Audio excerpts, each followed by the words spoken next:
As we enter round 3 of Red Bull Global Rallycross 2017, this season has proven anything but predictable. Faust is getting closer, but is he close enough? For the guy who's getting closer again is still Steve Arpin. This is an epic final. This is a slugfest. Scott Speed still holds a narrow lead over teammate Tanner Faust in the race for the championship, but a big win by Sebastian Eriksson in Louisville tightened up the title picture and put Honda on top of the podium for the first time ever. Arpin tries to move Eriksson, and he does. This is going to be a drag race to the line. Eriksson to the right, Arpin on the inside. Oh, Eriksson. Today, we're at the historic Thompson Speedway for our first double-header of the season. After 2 more rounds, who'll leave New England with their championship aspirations still intact? It's some of the most exciting racing in the world. Red Bull Global Rallycross starts now.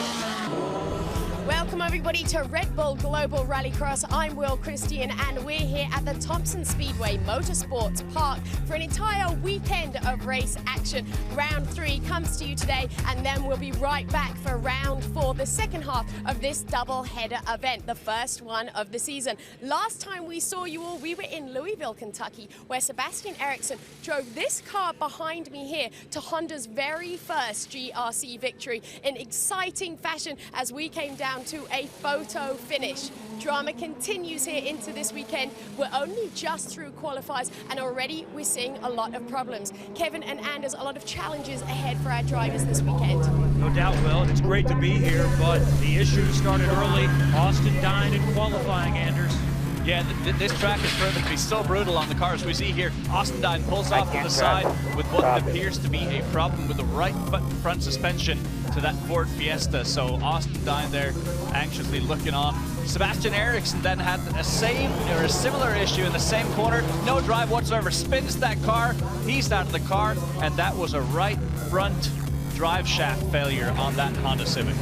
Will was documenting, they were efforting to get that done as quickly as possible, but we just learned that the most recent winner, Sebastian Eriksson, not able to take the grid for his first heat. Here's how the points stack up as we head into the doubleheader weekend. And it's the VWs up front, but Sebastian Eriksson broke through with Honda's first win last weekend, and Steve Arpin in that privateer team, oh so strong in third. Let's see what he can do this weekend. 2 races can really shake up. We've already had our first heat, 1A, with the Red Bull starting up front, and it was Oliver Eriksson, and the race really was decided in that first corner. That was the final lap, so Eriksson dominated, leading from start to finish. His teammate Mitchell DeYoung comes home in second. Scott Speed got shuffled back a little bit, but did recover to finish in 3rd position. So now we are ready for Heat 1B, notable with the absence of Sebastian Eriksson, and there's the fastest so far, Tanner Faust in that Rockstar Volkswagen. He has the pole position. And Patrick Sandell and Chris Atkinson next up. They've had a strong showing so far this weekend after a miserable weekend in Louisville. And then obviously Steve Arpin, we've seen him try some crazy lines here at this track in practice. I wouldn't be surprised to see him try something absolutely crazy here in turn 1. This is a stacked heat. We've got we've got a Volkswagen, we've got a privateer Ford team, and we are go in Connecticut, and it's the Rockstar Volkswagen. Faust gets the early jump, side by side for second, and around the outside, Arpin takes a look. Arpin trying to make that three wide line work, and it might work to his benefit. Yes, he does, all the way up to second. Beautiful high-low move there for Steve Arpin, and this is what he's become so known for. These cracking starts and doing the unexpected, and he is up to second, and now challenging for first. We've got a good one going here, and this corner is difficult. Up the hill on the dirt, right-hander, and Arpin is lurking. So far, so good for Arpin in that orange and red Ineos car there, but he's going to be chasing. He's going to be trying to pile on the pressure on Tanner Faust. Tanner Faust last year won more heats and more semifinals than any other driver. So he is cool as a cucumber, isn't he, Kevin? Let's go back and look at this again and watch Arpin making his move to get up near the front from the back of the grid. See, it's a beautiful move because he drives himself out wide in the middle of one, and that gives him a great shot off of turn 2 and into that dirt section where he's oh so strong. And paying attention to Tanner Faust and that VW Beetle up front, he has a slight advantage now, but pay close attention. I think he's about to take the Joker lap, and that is what separates Red Bull GRC from other forms of motorsports, is that each driver can take the Joker lap once, but once only, and there we have it. The top 2 drivers have both taken the Joker lap. Now, that'll give them about a 7-second advantage on this track. The biggest gain we've seen from a Joker lap on any GRC track ever. So there's a huge strategic element to how you take the Joker, and typically, if you're out in front, you want to take that Joker on the very first lap. Riding on board there for a moment with Arpin, and you got to look at the different lines through that oval section. They're going in the opposite direction. They would normally race here at Thompson on the oval, and then on the jump with Arpin, and he's closing on Faust. He's looking so good on the brakes, Steve Arpin is. He's so aggressive, just pins the front of that car down and really trusts that it's going to rotate for him in the dirt and gravel here. And now on the brakes in 7, it looks like the VW has a little bit better traction off the corners than that of the Ford of Steve Arpin. Now remember, the Subarus still have the Joker coming, so they're going to make up some of that gap when they take that opportunity. And it appears none of them have opted for the Joker lap this time by, so we'll see no further change at this point in time. Arpin has such a diverse background. I talked with him about all the things that he's done before, including some pretty high-level stock car racing. He's won 3 ARCA races. What prepared you most? He said, I had to kind of forget everything I've learned so far. The racing craft helped in understanding how to battle with people, but this is a totally different kind of car. But I think that's what's helped him. I mean, he's a 7-time snowmobiling champion. So, I mean, he literally has driven absolutely everything on the face of this earth. And right now, he's the quicker car. He's chasing down Tanner Faust here. Under 2 to go, and I think we might have a battle for the end, and the key is going to be that first turn. Different lines, different approaches. Does Arpin have anything on the rock star of Faust?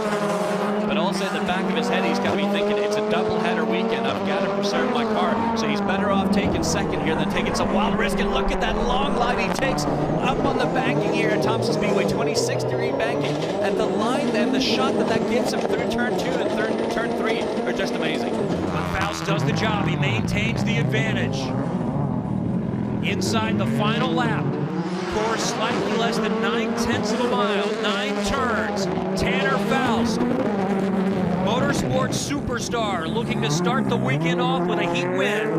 And this is what he does oh so well. When he starts up front, he just keeps it there, doesn't make any mistakes, and you'll notice no blue smoke from the tires, nothing. He doesn't put any more strain on the car than he absolutely has to.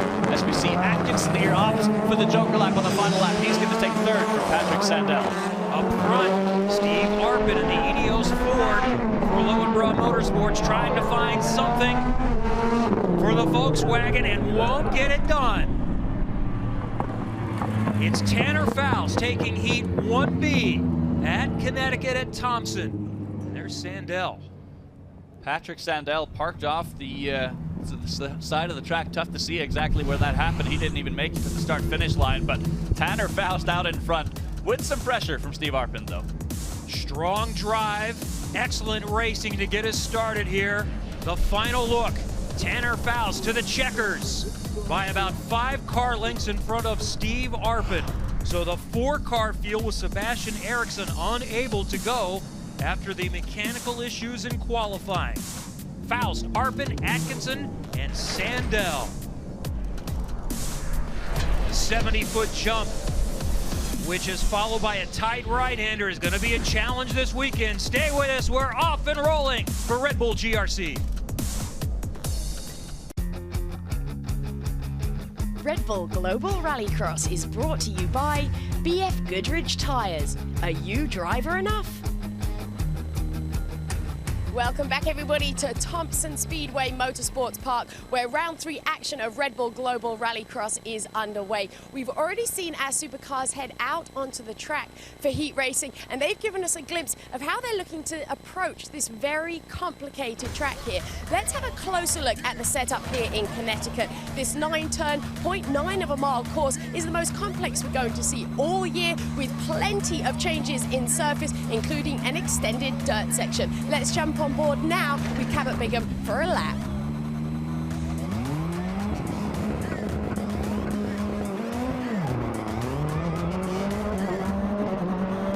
And here we are, coming up the bank, coming up high, looking for a super tight right-hand entry into the dirt, trying to keep the wheel straight here, starting to brake ever so slightly, keeping the traction, got a lot of speed, hit the jump, paved the way to the rear. Now we come into a nice tight right-hander, back on the asphalt, keeping the rear under the car, late to throttle, back on the pavement. Here we are in the gravel section, trying to keep it nice and tight. Here we go, we're setting up for the Joker. We're scandy flicking it, we're getting that rotation. Coming in here, wide entry, late apex, and we're back to power real smooth.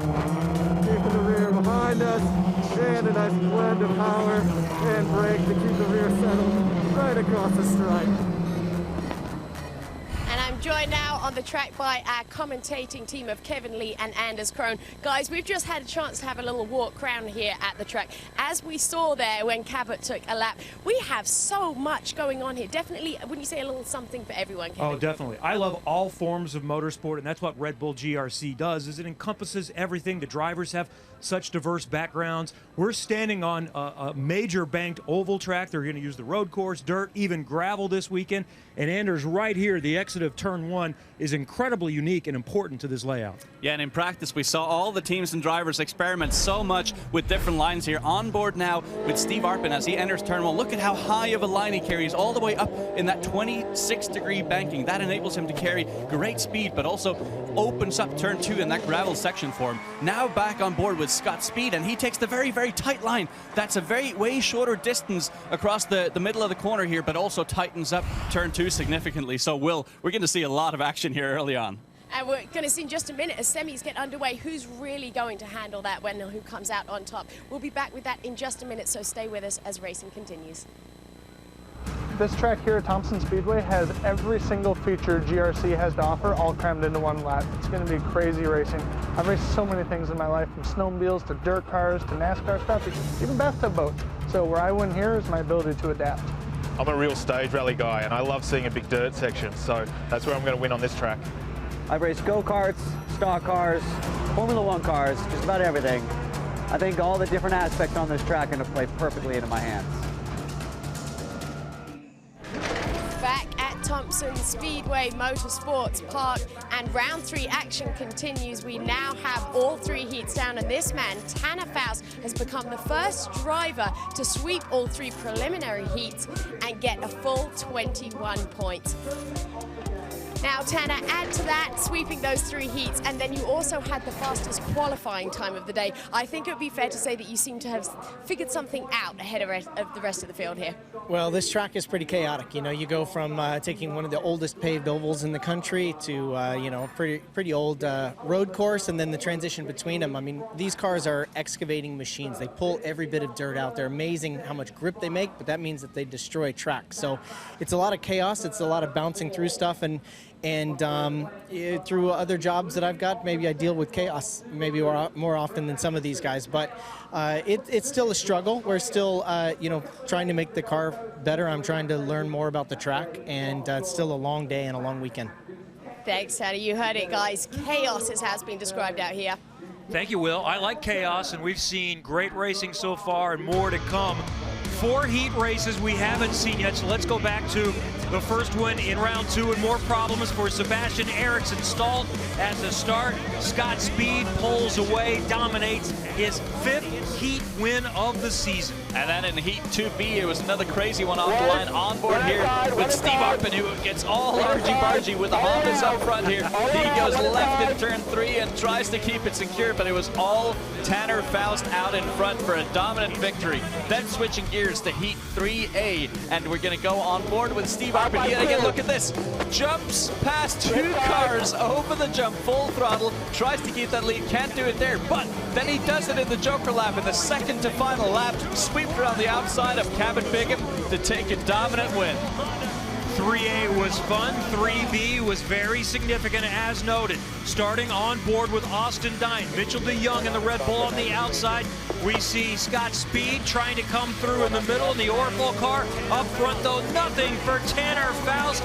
As noted, 21 points all on offer, collected with the blackjack, the first in this new format for Tanner Faust. And now we're ready for our first semifinal. Faust has been the dominant car. He starts on the inside in the black and yellow Rockstar, and then that orange Ineos car with Arpin is in the middle. And then we have Oliver Eriksson on the outside of row one with his teammate Sebastian Eriksson on the back there, along with Chris Atkinson. I think it's going to be a crazy semifinal, and again, a lot of points to be collected here. 10 points for the win. 3 in this heat that have already, or in this semi, that have already won heat races today. Faust, Arpin, Oliver Eriksson. The red lights are out.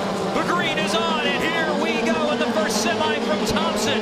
Faust gets the early jump. Around the outside goes the Red Bull. Contact back with the Subarus. And big problems for Atkinson. Big problem there for Atkinson, and that's going to cause some damage to the left front of his car. He's fallen back, but Steve Arpin miraculously in that orange and red car has stayed in second place. Arpin is going to continue to try to challenge. Does he have anything for Tanner Faust, who has been perfect so far today? First time through the dirt section, uphill into turn number 7. Tanner Faust keeping it oh so nice through turn 7, as we're getting some radio chatter here from one of the team radios. And Steve Arpin slides oh so wide in turn 8. That's going to lose him some time. Eriksson continues to stalk him, but let's go back to the beginning of this race. And it's just Steve Arpin getting squeezed there from Oliver Eriksson, and Chris Atkinson has nowhere to go, so no one's really to blame there. Just good racing here in GRC Supercars. And we're seeing debris being let loose through the turn 1 portion, going onto the dirt. And look at Arpin's car, it's taken all kinds of damage. And missing all sorts of carbon fiber and fiberglass. I don't think that's going to hurt the drivetrain whatsoever, so I think he's all right as of right now. Now, Steve Arpin still running in second here. He's going to try and chase down Tanner Faust. Now, let's pay attention to Tanner Faust at the top of our screen. He's going to take the Joker lap. Now, he's taken this once, as does Steve Arpin, and they're only allowed to take this once during the course of this race. So now, 3 people have taken it, and then we have Sebastian Eriksson yet to take that. Tight here in the first semifinal, 6 laps compared to 5 in the heat races. The final will be 10 laps. Will the car hold for Arpin? At this point, he wants to just manage the situation. He'd take second home right now, I think.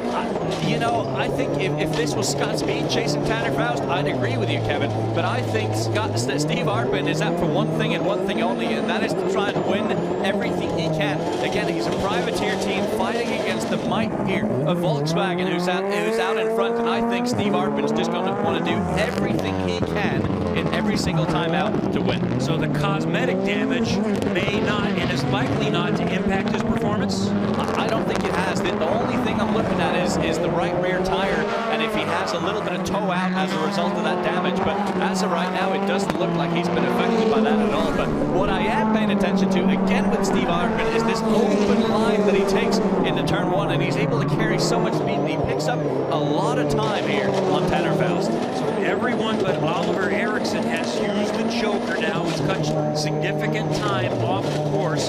So he's in the back now, might be able to make up a position on Sebastian Eriksson though. Atkinson got back to 3rd position.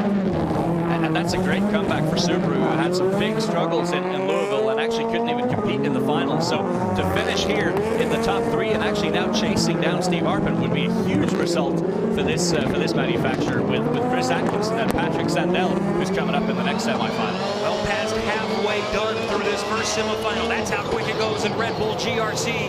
In the supercars, Tanner Faust has swept the 3 heat races. He's dominating so far in this first semifinal. Arpin, Atkinson, Eriksson, and Eriksson all chasing. But Oliver Eriksson all the way at the back has yet to take the Joker lap, so he still could gain a couple of spots here, depending on how good his final couple of laps are. So there's still something to play out for towards the back of the field here. But I gotta tell you, Kevin, I'm so impressed here with Chris Atkinson. This is a team that's worked so hard on these cars. They had a complete driver shakeup over the course of the winter. Went to a new two-car lineup with Chris Atkinson and Patrick Sandell, and I think they're really seeing the fruits of that labor. Coming together. He's He's got a lot of experience in these type of cars, but his first full season in Red Bull GRC and is doing well with the Subaru Rally team. Yes, indeed. Now, he does have some pressure from Sebastian Eriksson, but with only 1 lap to go, I think Chris Atkins is going to be able to hold it together here. As long as he doesn't run too wide in turn 1 and give Sebastian Eriksson a chance here up the inside.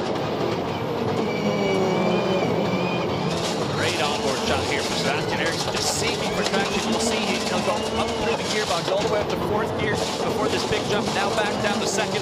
Quick jab at the handbrake to rotate the car, and he's right on the bumper of Chris Atkinson. We're going to have a battle before 3rd, before this one is done.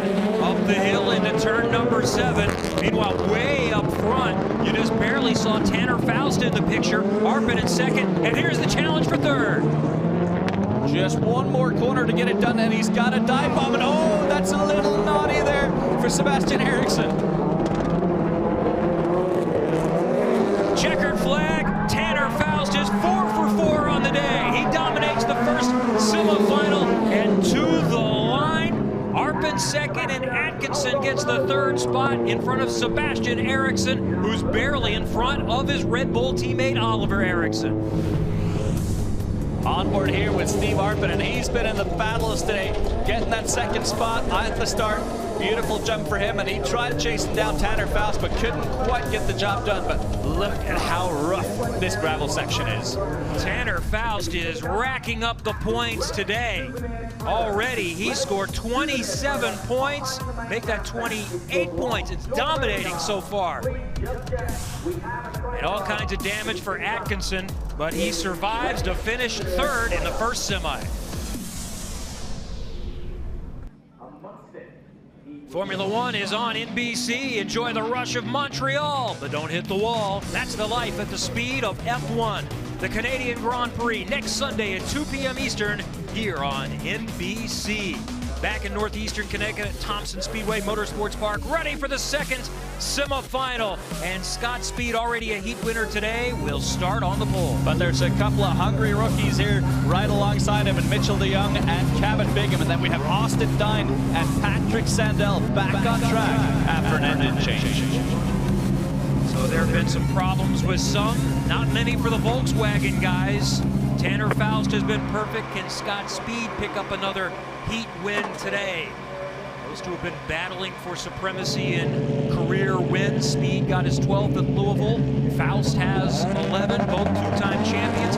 Speed on the inside of the blue Oracle car. Then DeYoung in the Red Bull in the middle. Bigham on the outside. And we go green.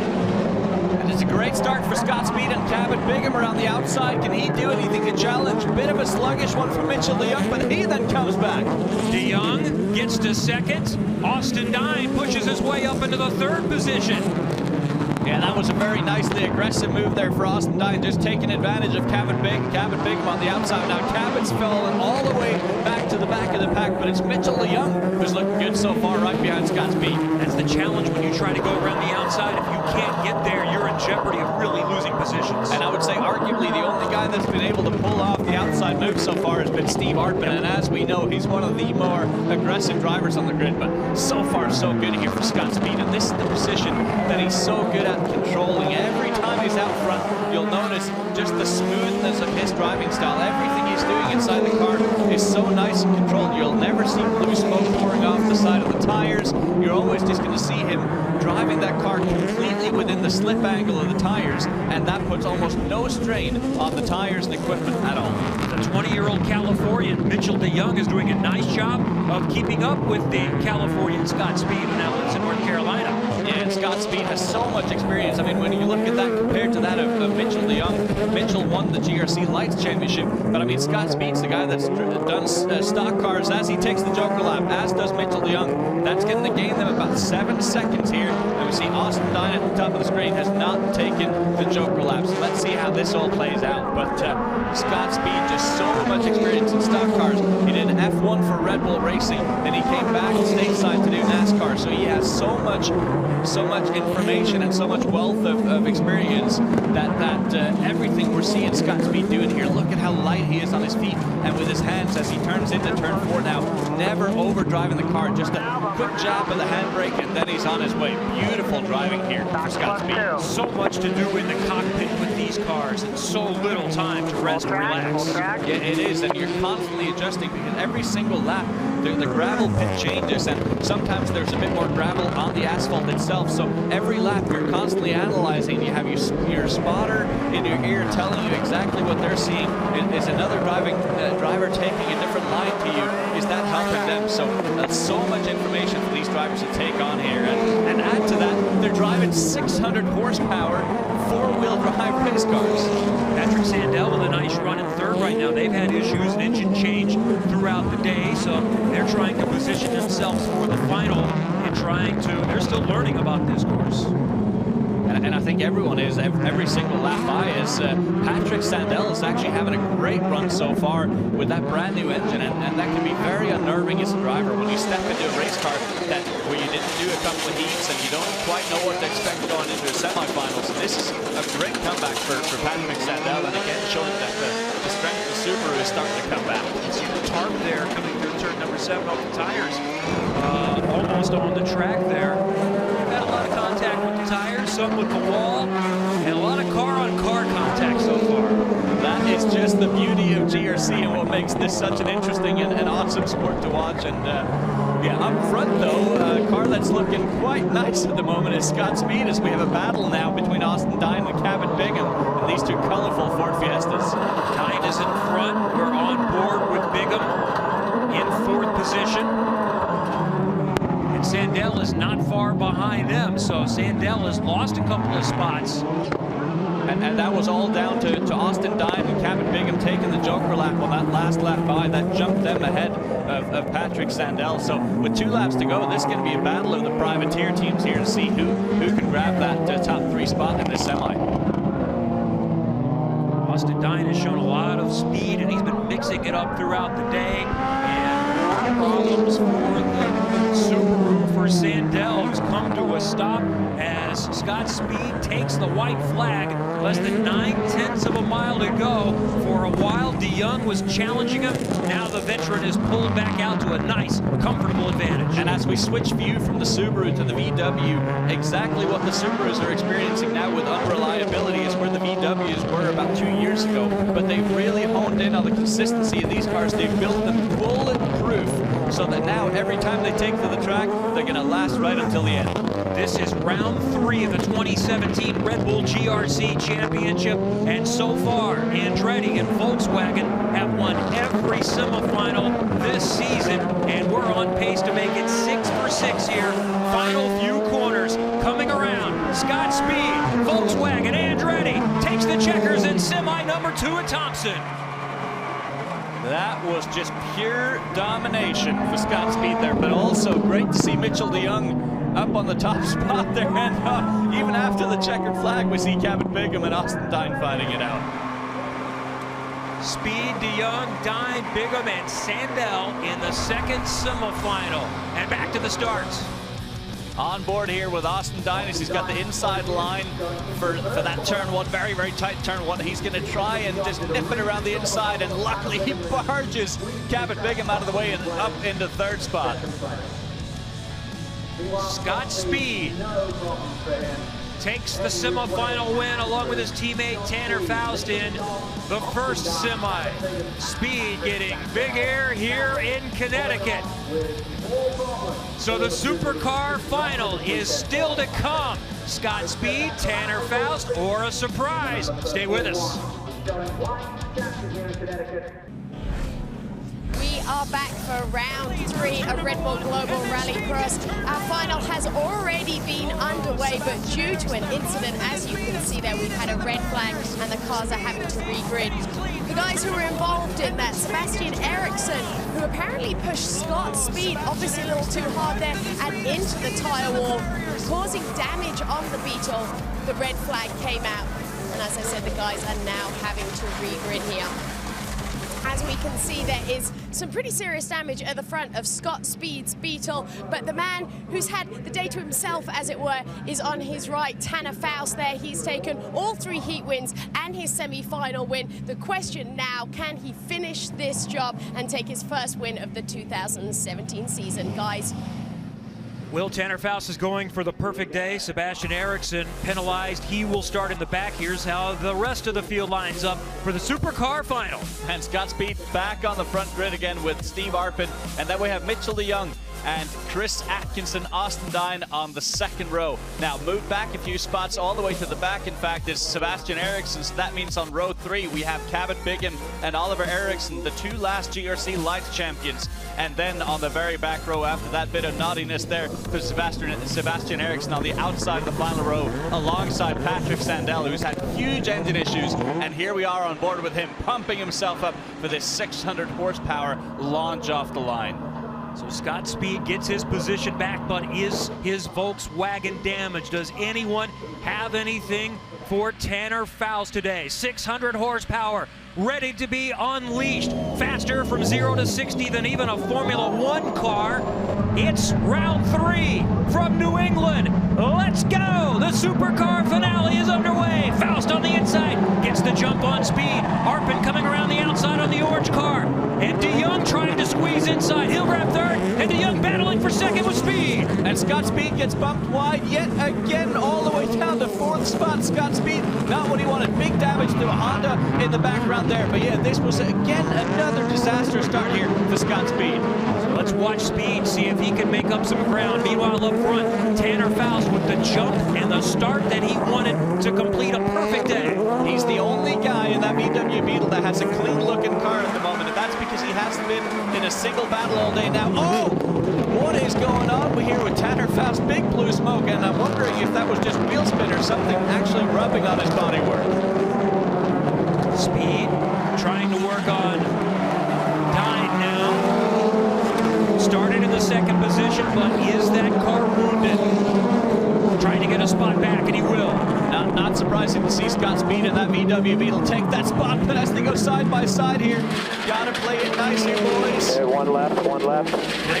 Austin Dine runs wide, almost off the edge of the jump.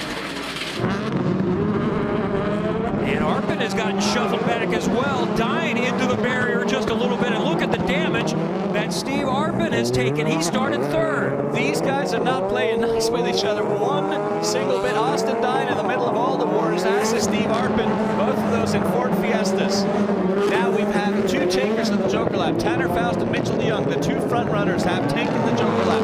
That's given them a good advantage here, but with it all to play for still for all the other runners. So Scott Speed has recovered to 3rd, and there's Sebastian Eriksson, who was involved in the kerfuffle at the start with Scott Speed and had to start last, and it's going to get even worse for him.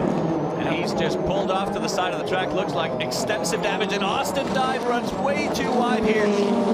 Steve Arpin, look at how aggressive he is. He's got to be nice to his car here. Otherwise, he's not going to last the full 10 laps.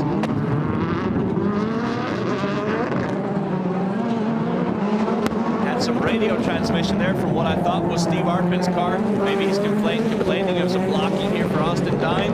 Not quite sure, but we have Scott Speed taking the Joker Lap. Steve Arpin doing the same. Smart move for Steve Arpin to get out of the way of Austin Dine and just have clean traffic ahead.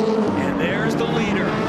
Tanner Faust already up by more than 2 seconds. He's won all 3 heats. He's won his semifinal, looking to win for the 12th time in his Red Bull GRC career. But there's one guy I'm looking at that's just going to drive on fumes at the moment, and that is Scott Speed. Not happy at all with feeling that he's just been treated so poorly from all the other competitors on track, feeling like he's got a target on his back.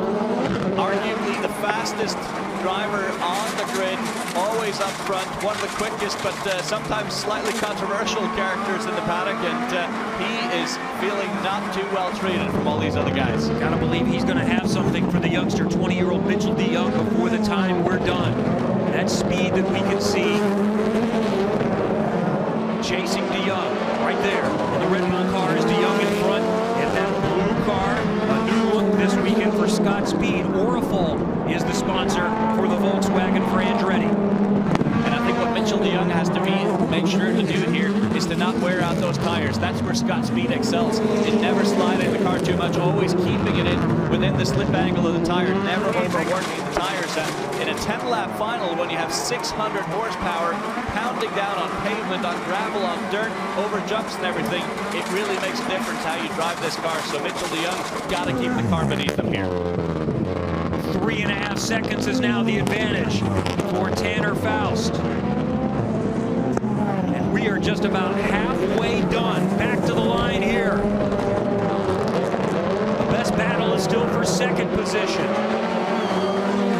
And Scott Speed's really not gaining that much ground on Mitchell DeYoung. I would have expected him to be way quicker, especially in these high-speed corners here, where this VW is just so stable across the middle. You'll notice a lot less body roll from this VW Beetle compared to that of the Honda Civic, and usually that means it's a lot better. As you can see, absolutely zero visibility for Scott Speed into the dirt sector. Yeah, this battle is raging back up. It's far from done. Speed, I thought for a moment, was going to be able to get him through the dirt section. Let's see if he can get a run here up the hill into turn 7. And I think he's not going to try and do it here in 7, but he might try and get him with a good run. But no, a bad run off turn 7 for Scott Speed. So now he's going to try and do the high-low here, get the car squared away. Second gear, third, and now all the way up to 4th, and then back down to the left here for the final corner of the track. Great driving here. All the leaders have used the Joker. A shortcut through the track you can use just one time, and you must use one time. Onto the high banks here, going the opposite way that the oval normally runs here at Thompson. And boy, what a result this would be for Mitchell DeYoung to beat the reigning champion. And he's just putting together such a nice display of driving. He's had such good momentum behind him. Now joined the Honda team for this year with OMSE, with an expanded 3-car team for the entirety of the season. Did a couple of races last year and impressed so much, and he won the GRC Lights Championship back in 2014, so a very, very talented driver indeed. DeYoung has been knocking on the door, 4th and 5th in the first 2 rounds. This would be his first supercar podium. And he's got a 1-spot cushion for that, but finishing second is far from decided. Scott Speed is still within range. And part of me is wondering, could Scott Speed just be saving tires here and waiting till the last couple of laps to pounce? Because he saw in Atlantic City last year, Tanner Faust was out in front and pulling away, but he blew a tire because he was driving it too hard. So I wouldn't be surprised if Scott Speed is holding back here. And oh, look at how sideways Mitchell DeYoung is there. Maybe this is what Scott Speed's been waiting for, just that one little mistake for Mitchell DeYoung. Speed now is right on the bumper as they come through the dirt. Trying to slide his way through, back onto the pavement.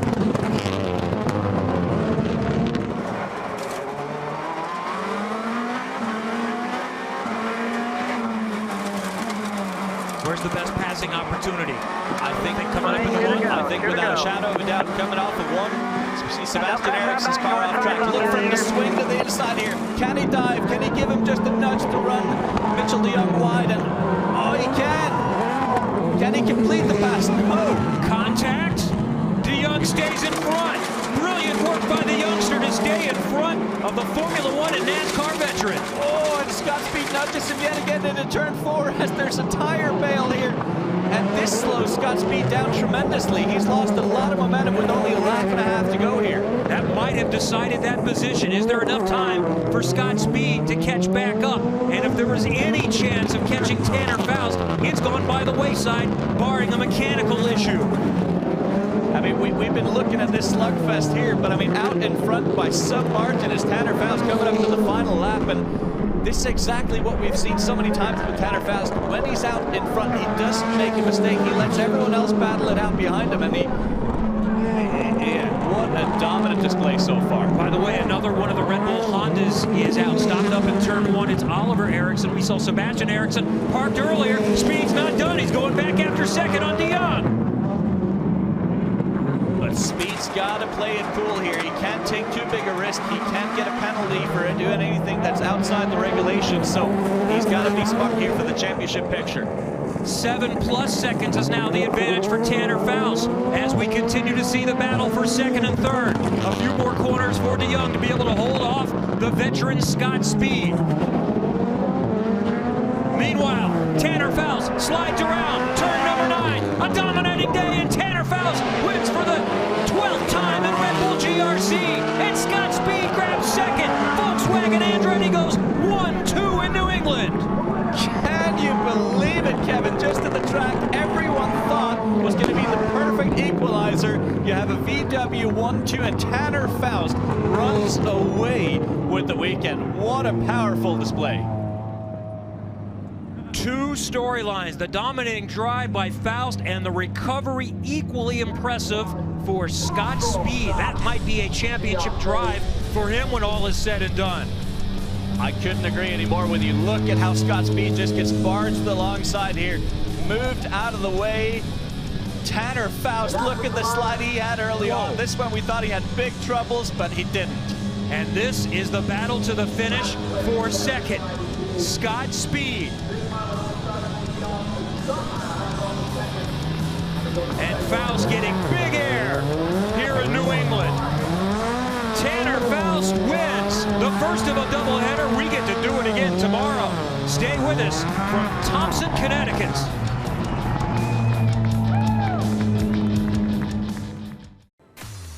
We just saw Tanner Faust out there. Now he's doing his donuts. That's because he just won the third round of Red Bull Global Rallycross. This is how he stacked up against the rest of the field. His teammate Scott Speed coming in second, and Mitchell DeYoung rounding up the rest of the podium. I'm here with Tanner Faust now. Tanner, firstly, congratulations for your return to the top of the podium. You had to work so hard for it out there today. What was going through your mind when you started pulling away from the rest of the field and you knew you had a bit of space? It's one of those things you can't really take it easy in this sport, even if you're just trying to say, because there's a lot of holes. Once you start to take it easy, that's when things go wrong. I learned that in Atlantic City when I peeled a tire off just trying to cruise. So you just have to keep pushing and make no mistakes. Scott had a hell of a drive to come back to second from that. So it's great for the team today. Go and enjoy it with the team. Thank you, Tanner, guys. And Will, that's the 12th win for Tanner Faust, tying his teammate Scott Speed. And here's how the championship now looks. It is, but look at the guy still hanging out in third. Steve Arpin, through consistency, is still up there. And then we have the 3 Hondas chasing them as well. So there's still a lot to fight for in this championship. And the great thing is we get to do it all again right here tomorrow, 5 p.m. Eastern on NBC for round 4 from Thompson Speedway. Coming up next, except on the West Coast, it's your local news. Tonight on NBC, starting at 8, 7 Central, it's World of Dance, followed by Dateline Saturday Night Mystery. For more info on Red Bull Global Rallycross, visit NBCSports.com. For Anders Krohn and Will Christian, I'm Kevin Lee. Congratulations, Tanner Faust, the winner of round 3 from New England.